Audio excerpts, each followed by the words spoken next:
नमस्कार, city news channel में आपका स्वागत है। मैं डॉक्टर चंदू सोजतिया। आज जो 3 दिन से घटनाक्रम चल रहा था, 17 तारीख से आज पुलिस आयुक्तालय में पुलिस आयुक्त ने सारी बातों का खुलासा कर दिया। इससे इन बातों से एक बात साफ नजर आई कि बचपन में हम एक कहानी सुना करते थे। कहानी ऐसी थी कि एक के पास में एक मुर्गी थी, रोज एक सोने का अंडा देती थी और उस सोने के अंडे को बेचकर वह अपना आसानी से गुजर बसर करता था। ऐसे कई दिनों तक चलता रहा। एक दिन उस व्यक्ति के मन में आया, क्यों ना मैं मुर्गी को काट कर सारे अंडे एक साथ निकाल लूँ और मैं बहुत पैसे वाला बन जाऊँ। कहानी आपने सबने सुनी है, परिणाम भी आपको मालूम है। वही घटना, यही कहानियाँ जब हमारे सामने प्रैक्टिकल के रूप में घटती हुई दिखाई देती है तो बचपन में बताई गई कहानियाँ, समझाई गई कहानियाँ कितनी महत्वपूर्ण होती है, यह आज समझ में आया कि लालच बुरी बला है। वह व्यक्ति भी लालच में गया कि एक ही दिन में जो उसको लग रहा कि रोज़ मुर्गी सोने के अंडे देती है, अंदर गोडाउन होगा, सारा का सारे अंडे निकालकर एक ही दिन में मैं बहुत पैसे वाला बन जाऊँ।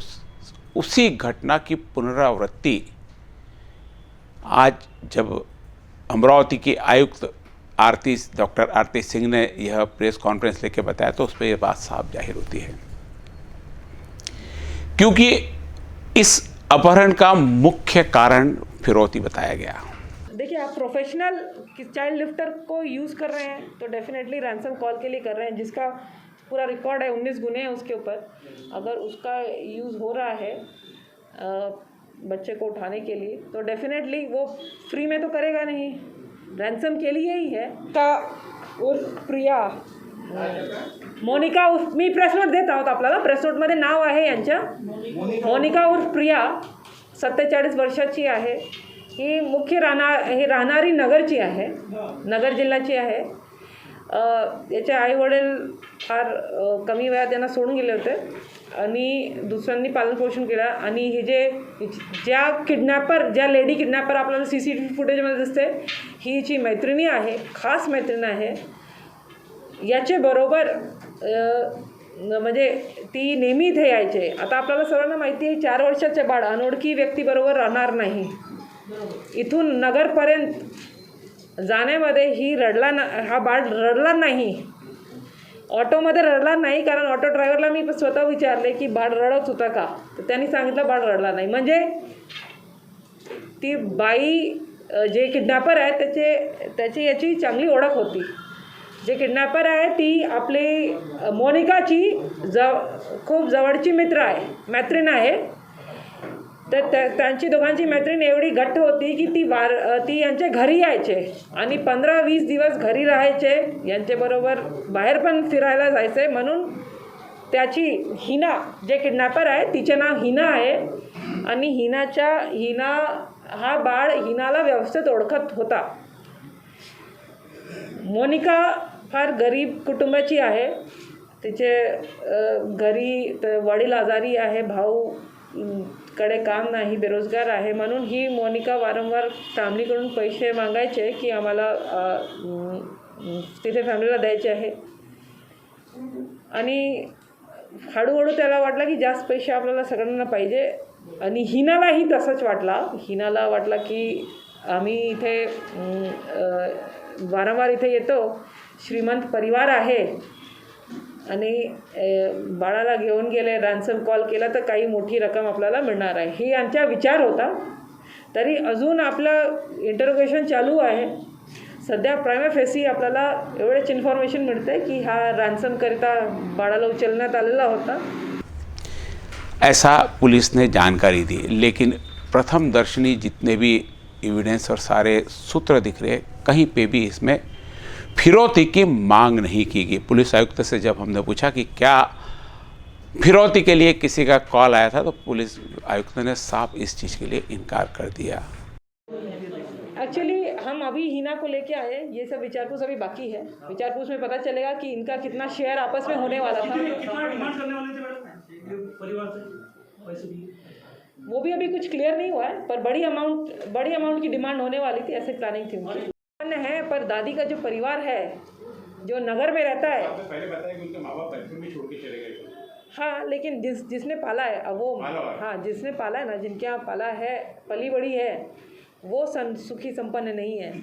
तो उनके लिए दादी को हमेशा लगता था, और यहाँ से पैसे भी देती रहती थी, यहाँ से पैसे भिजवाती रहती थी, पर उनको लगा कि और पैसों की ज़रूरत है, तो उन्होंने मिलके, और ये जो हिना है, जो दूसरी लेडी है, जो बार बार घर पे आती थी, इस बच्चे से उसके बच्चा उसको अच्छे से पहचानता था, तिने तिला पण वाटला की श्रीमंत फॅमिली आहे, याच्या असं रॅन्सम मुलाला किडनॅप केला तर आपल्याला चांगले याच्यामध्ये पैसे मिळू शकतात, म्हणून यांनी हा जे मुख्य आरोपी आहे इसार उर्फ टकलू याचे बरोबर मिळून हे कट रचला। आणि जेव्हा त्यांना वाटलं की पोलीस आमच्यापर्यंत पोहोचत आहे, तर त्यांनी एक ह्या टकलूची गँग जे आहे त्याच्यामध्ये एका व्यक्तीकडे हे बाळाला सोडला, आणि तो तर आपल्याकडे अटक झाली होती, पण नंतर आपल्याला टकलूची गँगच्या एका सदस्याकडून आपल्याला बाळ मिळाला। फिरौती क्यों, हमने पीछे भी बच्चा अपहरण करने के पीछे 3-4 लॉजिक बताए थे कि क्यों होता है, लेकिन यहाँ पर वो कोई भी बात, कोई भी स्थिति अभी तक कोई स्पष्टता नहीं है। वो कॉल करने वाले थे ऐसा बताया, लेकिन घटनाक्रम, सारी बातें और मौजूदा हालात के अनुसार कहीं पे भी उन्होंने फिरौती के लिए कॉल करना या तो उचित नहीं समझा, या उनका प्लानिंग नहीं होगा, या उनका जो नियोजन था वो फेल हो गया होगा। नियोजन फेल होना एक मुख्य रूप से इसमें दिखाई देता है। हमने इससे पहले भी कल जब आपको बताया था कि जब दादी बच्चे को घुमाने ले जा रही थी, हमने बच्चों से पूछा भी था, वो भी आपको बताया हमने कि क्या आप लोग रोज़ घूमने जाते हैं, तो बच्चों ने साफ इनकार कर दिया था कि हम इधर नहीं जाते, हम लोग यहाँ खेलने सामने ग्राउंड में जाते हैं, इधर हम लोग पहली बार गए थे। दादी भी उस दिन साथ में थी। तो यह पुलिस आयुक्त ने बताया कि 2 महीने से लगातार यह इनकी प्लानिंग चल रही है। 10 तारीख को अमरावती के एक होटल में ये लोग सारे रुके थे, आना जाना चलता रहा, यानी हफ्ते भर से प्लानिंग थोड़ी जोरों पे हो गई। इन सबका मुख्य सूत्रधार जो प्लान बना रहा था, टकलू अहमदनगर निवासी, जिस पर 19 केसेस दर्ज है और एक अपहरण का मामला भी दर्ज है, वह अभी तक पुलिस पकड़ से बाहर है। बाकी जितने कार्य करने वाले फ्रंट में लोग थे, पुलिस ने सभी को गिरफ्तार कर लिया। कारण याच्यामध्ये या पूर्ण करण्याकरता मुख्य आरोपींनी ज्यांचा सहारा घेतला होता ते सगळे हे प्रोफेशनल चाइल्ड लिफ्टर्स आहे, कारण यांच्यावर प्रोफेशनल किडनॅपिंग फॉर रॅन्समचे गुन्हे दाखल आहे, जे याच्यामध्ये आरोपी आहे यांच्याबरोबर, ज्यांनी मुख्य आरोपी बरोबर हे सगळे प्लॅनिंग केली, त्याचं नाव इसार शेख उर्फ टकलू आहे। हा अजून फरार आहे, पण आपण लवकरात लवकर याला अटक करणार। याच्यावर टोटल 19 गुन्हे आजपर्यंत दाखल आहे, 19 ऑफेन्सेस आजपर्यंत रजिस्टर्ड आहे, आणि 2005 पासून याचे रेकॉर्ड 2018पर्यंतचे रेकॉर्ड आहे। याच्यामध्ये मॅक्सिमम गुन्हे याच्यावर घरफोडीचे, एक्स्टॉर्शनचे, आणि एक गुन्हा किडनॅपिंग फॉर रॅन्सम, खंडणीकरिता किडनॅपिंगचा गुन्हा दाखल आहे। तर याची मुख्य भूमिका होती या महिलाबरोबर हा पूर्ण कट रचण्याचा। ह्यांनी आपल्याबरोबर दुसरे साथीदार घेतले, ज्यांचे नाव आता मी प्रेस नोट आपल्याला थोड्या वेळात देणार आहोत, त्याच्यामध्ये याचे बाकी साथीदारांचे नाव आहे। ह्या साथीदारांबरोबर यांनी हे कट रचला, इथे आले, इथे एका हॉटेलमध्ये थांबले, पूर्ण रेकी केली की कशी आपल्याला करता येईल, आणि मुख्य सूत्रधार जे होता त्यांच्याबरोबर त्यांनी ही कट रचला। तिथे वेलकम टी पॉईंटवर त्यांनी एक दुसरी गाडी घेतली, त्या गाडीमध्ये ते नगर मध्ये जिथे त्यांचे वास्तव्य आहे ते तिथे पोहोचले। त्यांना वाटला तिथे की ते जाऊन खूप सेफ झालेले आहे, कारण अमरावतीपासून एक 600 किती किलोमीटर असेल, 300 नाही, जास्त असेल, जास्त आहे, 500, जवळपास 500 किलोमीटर आहे, 500-600 किलोमीटर। त्यांना वाटला की अमरावतीपासून 600 किलोमीटर लांब गेले तर ते सेफ झालेले आहे, आता तिथपर्यंत अमरावती शहर पोलीस पोहोचू शकणार नाही, म्हणून ते निवांत झाले.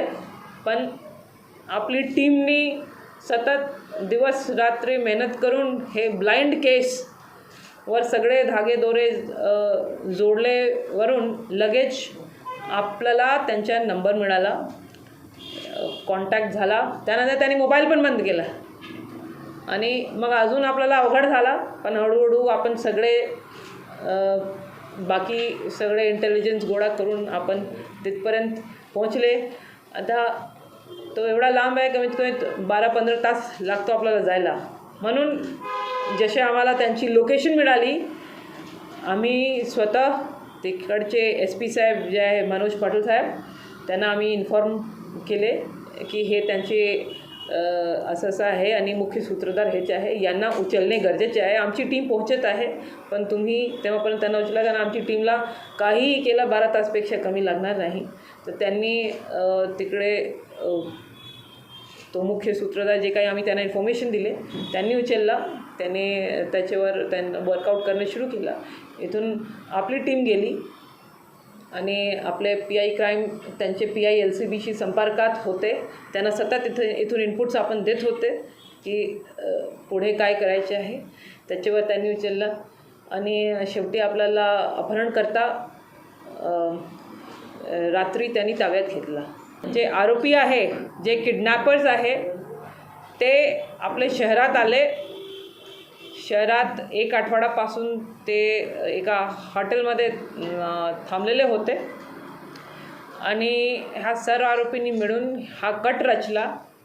ह्या 4 वर्षाच्या चिमुकल्याला जे मुख्य आपले याचे सूत्रधार आहे, त्या मुलाची आजी, त्या पार्कमध्ये 17 तारखेला त्या दिवशी त्या मुलाला घेऊन गेली. आणि विशेष म्हणजे आजी कधीही मुलाला त्या पार्कमध्ये घेऊन जात नव्हती. तो पहिल्यांदा त्यांचे घराचे जवळ एक दुसरा पार्क आहे, तिथे ते नेहमी जायचे. पण पहिल्यांदा त्या दिवशी आजी त्या मुलाला त्या पार्कमध्ये घेऊन गेली, जिथून त्याचे अपहरण झाला. त्याचे CCTV फुटेज आपल्या सर्वांच्याचकडे असेल. तर CCTV फुटेजमध्ये आपल्याला दिसतो आहे की एक व्यक्ती येतो, तो मुलाला पटकन उचलतो आहे आणि एक महिला त्या बाईकमध्ये मागे बसलेली आहे आणि बाईकवर दोघे पटकन फरार होतात. आणि हा घटना घडल्यावर ते चिमुकला आहे आपला, त्याची बहीण, त्यांनी सांगितलं घरी आणि लगेच ही कल्पना त्या परिवार, त्या कुटुंबांनी आपले पोलीस स्टेशनचे इन्चार्ज श्री ठाकरे साहेब यांना सूचना मिळाली. आणि सूचना मिळताच ठाकरे साहेबांनी सर्व वरिष्ठांना सूचना दिली आणि आपण सर्व वरिष्ठ आपण सर्व घटनास्थळी गेलो. आपले सूत्र आपण हलवले. नक्कीच हे ब्लाइंड केस होता. तेव्हा आपल्याकरिता आज जेवढा सोपा दिसतो आहे, हा केस तेवढा सोपा आपल्याकरिता नव्हता. पूर्णपणे ब्लाइंड केस होता. आपल्याला घराचे लोकांवर तेव्हा कुठल्याही प्रकारची शंका घेता आली नाही. जरी CCTV फुटेज, कोणीही CCTV फुटेज पाहिला तर त्याची पहिली शंका आजीवर जाईल, पण तरी तेव्हाची परिस्थिती होती, आपल्याला काही त्यांच्यावर शंका घेता आला नाही. आणि आपण ह्या ब्लाइंड केस म्हणजे जे काही धागेदोरे आहेत ते उचलण्याचे प्रयत्न केले.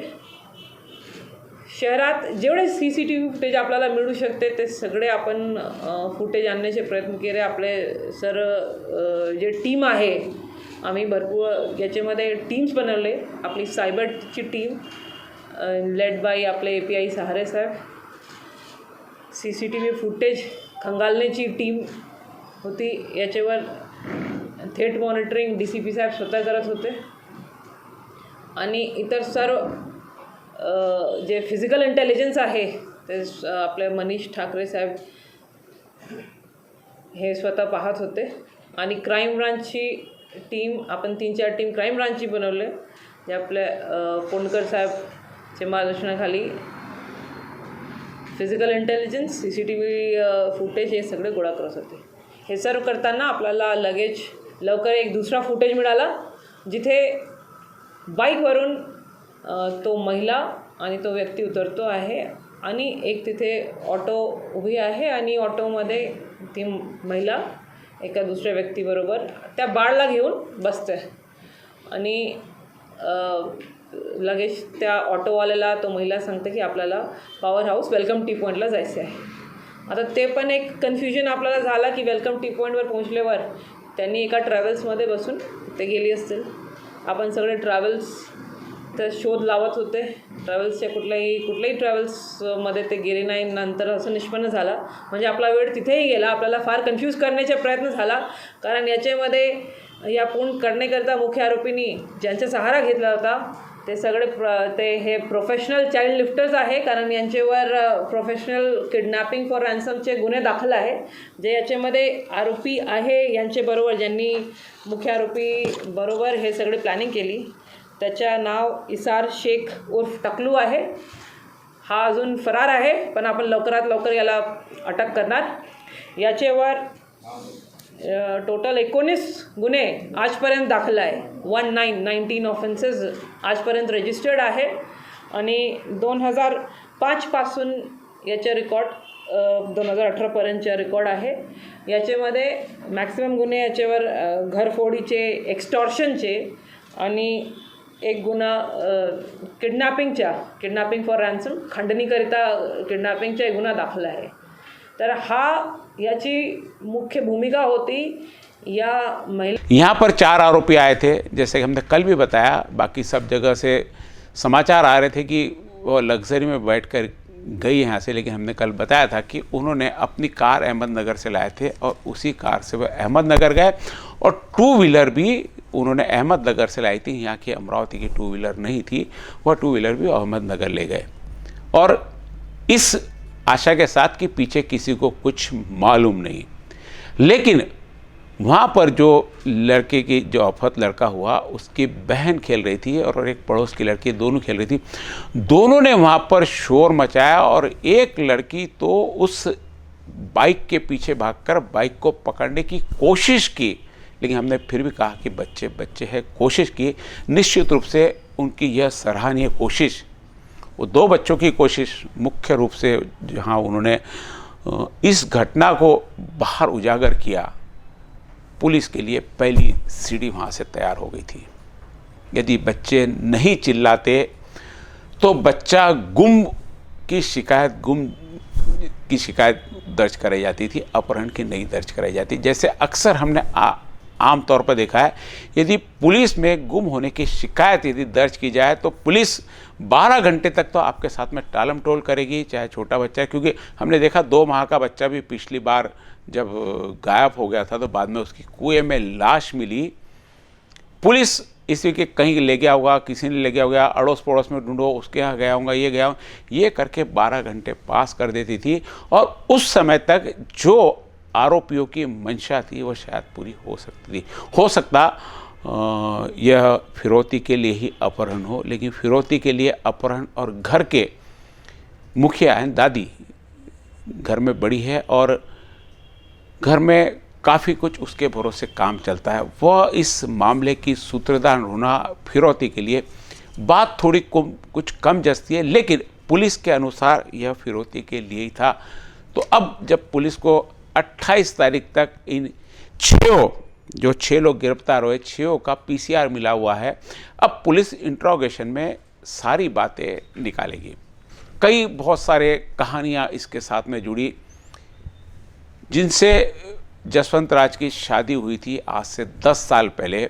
जसवंत राज जी की 2nd मैरिज है. यह 2nd मैरिज अहमदनगर की इस लड़की से हुई थी जिसका नाम, कई नाम है जैसे मोनिका उर्फ प्रिया उर्फ मुन्नी, ऐसे 3 नाम अभी मिले हैं और बताया जाता है कि इससे पहले भी कई नाम इनके होंगे.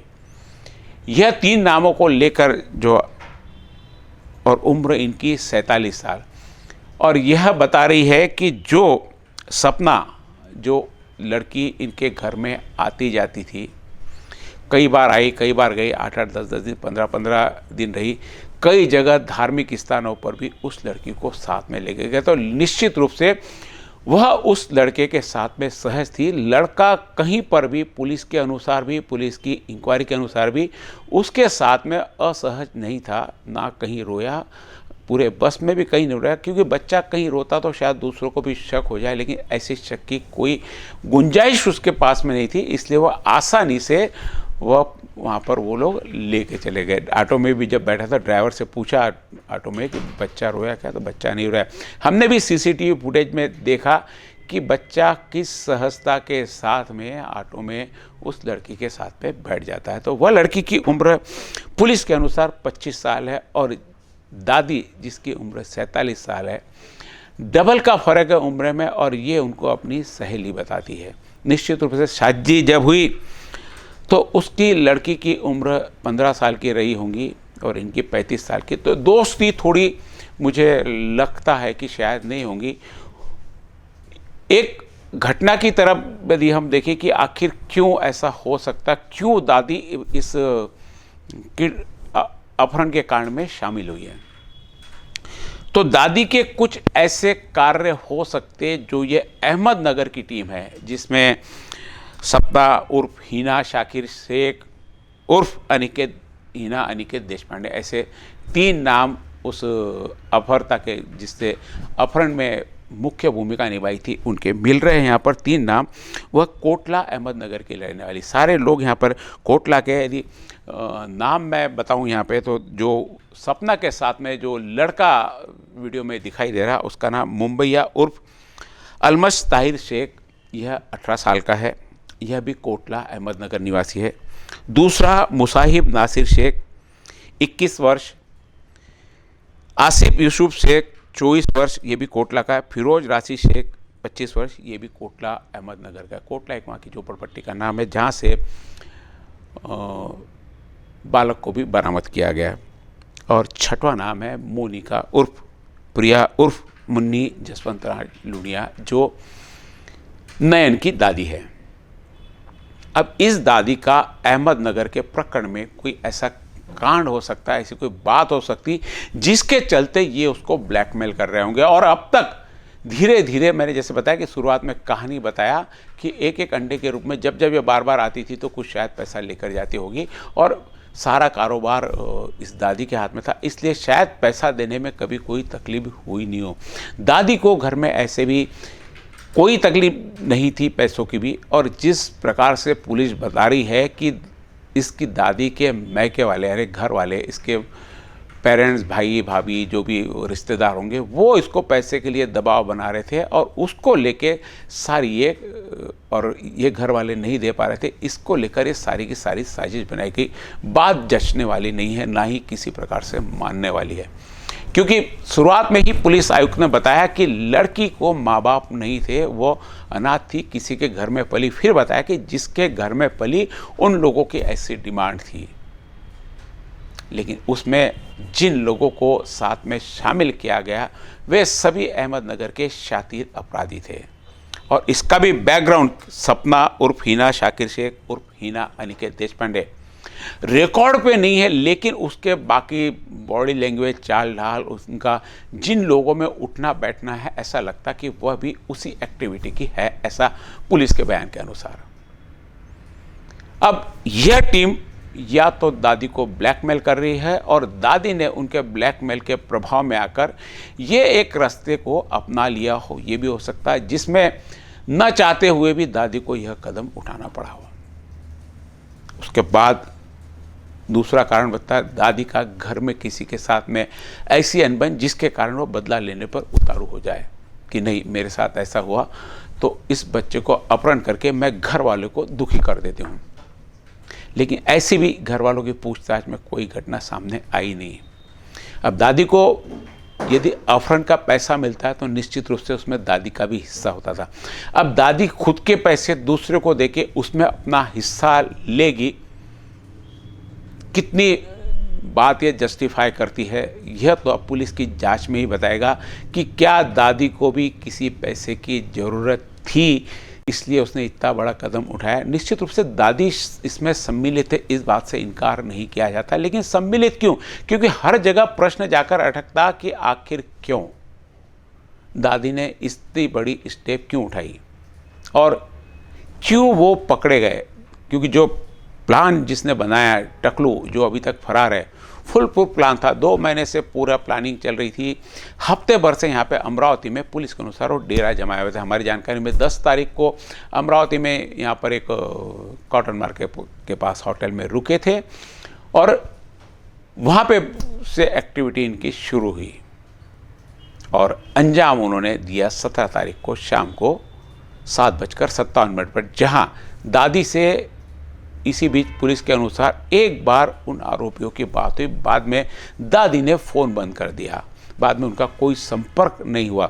तो अब यहाँ से बार बार ये भी बता रहे कि यहाँ से पुलिस को सारी यहाँ की इन्फॉर्मेशन की उनको जानकारी मिल रही है, इसलिए उन्होंने शायद रैंसम कॉल नहीं किया होगा। लेकिन पुलिस के सूत्रों के अनुसार दादी की केवल एक बार संपर्क हुआ, ऐसा बताया जाता है। बात क्या हुई नहीं पता।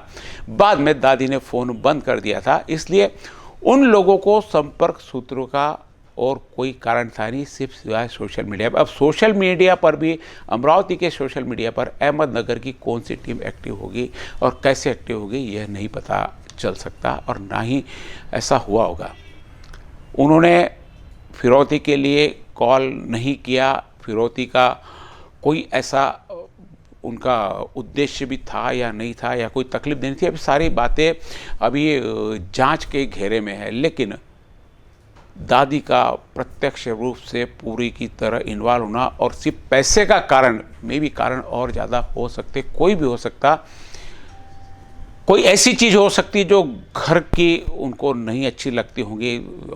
जसवंत राज लुनिया की सेकंड मैरिज है, बहुत सारी बातें हैं ऐसी हो सकती जो घर के बाहर नहीं आती, वो भी कोई कारण हो सकता है। लेकिन पुलिस हर एंगल पर तलाश कर रही है कि आखिर यह क्यों हुआ। शायद ब्लैकमेलिंग भी हो सकती और भी किसी घर के व्यक्ति का इन्वॉल्वमेंट हो सकता, कई कारण निजी भी हो सकते जो बाहर नहीं आते। लेकिन सबसे बड़ी बात कि अमरावती पुलिस ने तत्परता के साथ में मात्र 36 घंटे के अंदर आरोपी सहित बच्चे को भी ले लिया और बच्चा सुखरूप बिना कोई भी खरोच के पुलिस ने हासिल कर दिया। ये अमरावती पुलिस की बहुत बड़ी कामयाबी है। शायद पूरे महाराष्ट्र में ऐसी कामयाबी पहली बार हो कि बच्चे को सुखरूप मात्र 36 घंटे के अंदर वापस ढूंढ लिया गया हो। बच्चा परिवार में सुरक्षित है। आपल्याला जास्त काळजी बाळाची होती। आपल्याला सर्वांना माहिती आहे या विदर्भात असे 2 मोठे प्रकरण झालेले आहे। 2010 मध्ये कुश कटारिया आणि 2015 मध्ये युग चांडक, हे दोन्ही केसेस विदर्भाचेच आहे। आणि या दोन्ही केसेसमध्ये एक बाळ 8 वर्षाचा होता, एक बाळ 5 वर्षाचा होता। आणि ह्या दोन्ही केसेसमध्ये अपहरणकर्त्याने यांचे अपहरण केला होता, पण तो बाळ जिवंत मिळालेला नव्हता।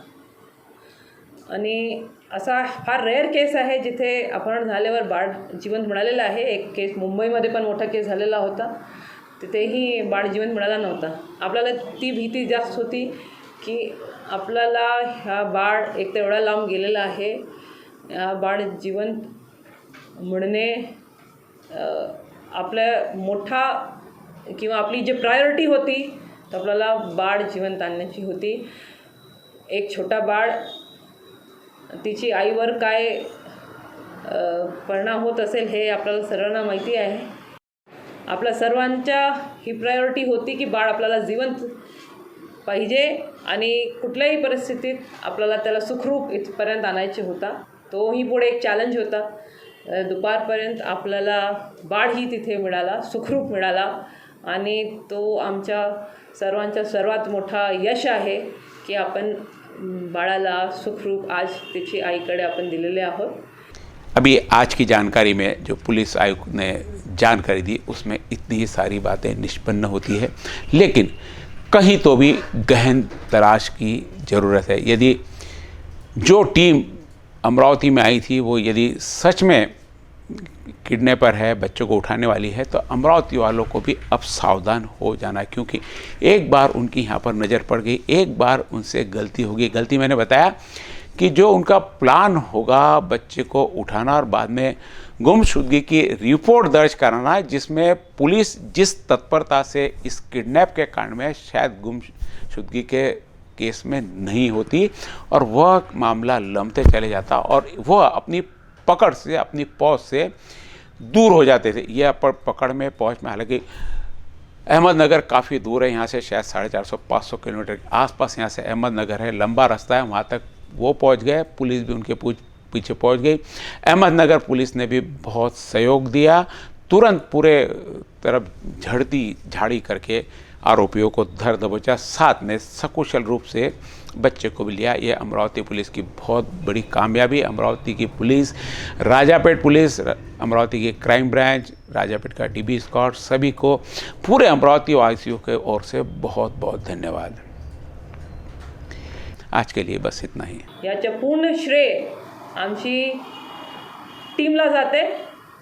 DCP साहेब स्वतः, आपल्याला सर्वांना माहिती आहे, DCP साहेबांनी, सातव साहेबांनी याच्यामध्ये खूप मेहनत घेतलेली आहे आणि यांचे नेतृत्वाखाली आपले ACP साहेब आहेत, डुंबरे साहेब, आणि PI, सिनियर PI राजापेठ, ते आता नुकतेच जॉईन केलेले होते।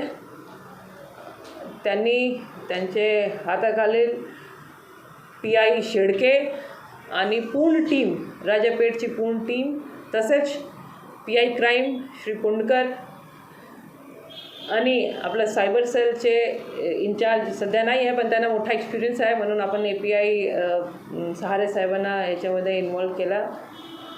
तर ह्या पूर्ण आपली टीम आणि त्यांच्याबरोबर आपले अंमलदार ग्राउंडवर्क जे दिवस रात्री हे सतत जागे राहून हे ग्राउंडवर्क करत होते, आणि हे सर्व आज जे यश आहे जे आपल्याला मिळालेलं आहे, म्हणजे एक आईला तिचे बाळ मिळाला, म्हणजे त्याचे आनंदमध्ये आज आपण शरीक होत आहोत। याचे पूर्ण श्रेय ही माझी टीमला जाते, आणि कंटिन्यूस आपण सतत फॉलोअप केला, सगळ्यात छोटे छोटे क्ल्यूज, कारण मी जसं सांगितलं ब्लाइंड केस होता, आपल्याकडे क्लूज काही नव्हते, हे छोटे छोटे क्लूज आपण पिकअप करत राहिले, आणि जास्त इन्फॉर्मेशन नसूनही आपण एक 600 किलोमीटरवरून एका बाळाला सुखरूप आणले। हे मला वाटत आहे एक फार मोठा आणि चॅलेंजिंग केस पूर्ण राज्याचा आहे, आणि याच्यामध्ये आमची टीमला यश मिळालेलं आहे। याच्याकरता मी माझ्या टीमला रिवॉर्ड अनाऊन्स केलेले आहे, आणि प्रत्येक अधिकारी अंमलदार ज्यांनी याच्यामध्ये मदत केलेली आहे त्यांना 50-50 हजाराचे रिवॉर्ड आम्ही अनाऊन्स केलेले आहोत। तसेच नगरचे क्राईम ब्रांचनी आम्हाला मदत केली, त्यांचे SP साहेबांना मी कालच फोन करून त्यांचे विशेष अभिनंदन त्यांची टीमला केलेले आहोत, आणि त्यांची टीमलासुद्धा आम्ही रिवॉर्ड त्यांना रेकमेंड करत आहोत।